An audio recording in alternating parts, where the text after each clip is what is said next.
የዋጋ ግሽበት የዋጋ ግሽበት እደግመዋለሁ፣ የዋጋ ግሽበት። ሰላም ጤና ይስጥልኝ አድማጭ ተመልካቾች እንደምናችሁ። ኩራትና ኩራት ስለ ዋጋ ግሽበት ምን ያህል ታውቃላችሁ? የዋጋ ግሽበት ማለት ባጭሩ አቅርቦት ሲነጻጸር አቅርቦትን መውሰጃ ወይም መሸመቻ፣ አቅርቦት የሚገዛ ነው፣ መሸመቻው ብር ነው። ስለዚህ የብር መጋሸብ የመግዣው ግሽበት። ለምሳሌ አሁን እኛ እንዴት እያያችሁት እንደሆነ አላውቅም፣ ብር ቢደመር ብር ነው። ካልሰራ ዋጋ የለውም። ብር እኮ መለዋወጫ መተዳደሪያ ደንብ ስለሆነ ስምምነት ስላለ ያው እንደ ስልጣኔም ተደርጎ ይታሰባል።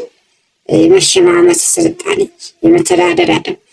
ለምሳሌ ብር እንደ መለዋወጫ ስምምነት ላይ ስለደረስን እንጂ ብሩ ብቻ ቤት ቢኖር ምንም የሚገዛ ነገር ባይኖር ከብሩ ምንም ቆራሽ ነገር ቁርስ በልተህ አታድርም በብሩ ስትገዛበት።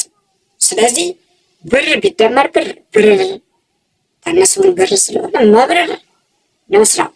ስለዚህ የሚበረው ጉዳይ ደግሞ ብሩ የሚያርፍበት ላይ ዋጋ ካላለው ወይም ደግሞ ብሩ የሚያርፍበት ላይ ስራ ካልሰራ ምን ያደርጋል? ለምሳሌ በኪስ ይዘን ነው አይደል ብር የሆነ ነገር ገዝተን የምንመጣው። በቦርሳ ከተቻለም ይዘን ነው አይደል ሄደን የሆነ ነገር ገዝተን የምንመጣው። ዘንቢል የሚያዘው ሽንኩርት፣ ቃሪያ ወዘተረፈ የምንይዝበት ነው እንጂ በዘንቢል ብር አይያዝም መቼም ኪስ እያለ ማለት ነው።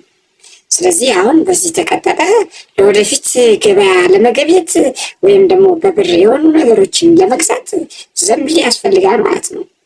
በዘንቢል ሙሉ ብር ይዘክተ ላትገበይ ሁሉ ትችላለህ በዚህ ተቀጠለ።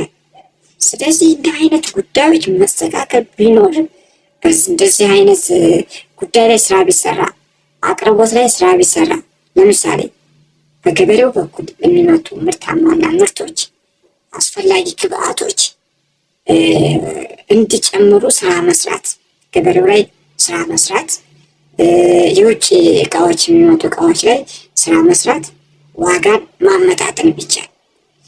ይህ ካልሆነ ኑሮ ያቅታል፣ መኖር ይከብዳል።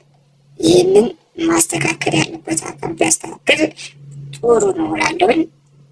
እና ይህን እንደ ፖለቲካ ከወሰዳችሁት ፖለቲካም ከሆነ መፍራት የለብንም። ምክንያቱ እኔ መኖር ስችል ነው አይደል፣ ፈራሁም አልፈራሁም ስኖር ነው። ስለዚህ እንደዚህ ባለ ሁኔታ መኖር የማይቻልበት ደረጃ ላይ ስላለን ሀሳብን ለመግለጽ ደግሞ መፍራት አልችልም በዚህ ሰዓት በእድሜ ለዘመነ ሶሻል ሚዲያ እንጂ ሀሳቤን ገለጬ ከዛ በኋላ የሚመጣውን እንደመጣ ወይ መቀበል ወይ መመለስ ነው እንጂ ይህን መናገር ፖለቲካ ነው ብላችሁ እንዳስቡ ሰው ትክክል አላችሁ። ስለዚህ የዋጋ ግሽበት መስተካከል ቢኖርበት እኛም እንደ ሰው መኖር ብንችል፣ እንደ ሰው ቤት መስራት ብንችል እና እንደ ሰው መኖር እንድንችል ብታደርጉ። የዋጋ ግሽበት የምታመጡ ሰዎች እናንተ ተጠቃሚ ሆናችሁ ሊሆን ይችላል። ምክንያቱም በዋጋው ግሽበቱ ላይ እናንተ እንደ ቁማር ወይም ደግሞ ፊልም እንደ መስራት እያደረጋችሁ ሌላውን እንደኛ አይነቱ ሰው በቃ በእኛ ትኖራላችሁ ማለት ነው። እኛ ደግሞ እናንተ ስትኖሩ እኛ ደግሞ ወደ ሞት እየቀረብን ነው። ስለዚህ የዋጋ ግሽበት መስተካከል ነው። እስከዛ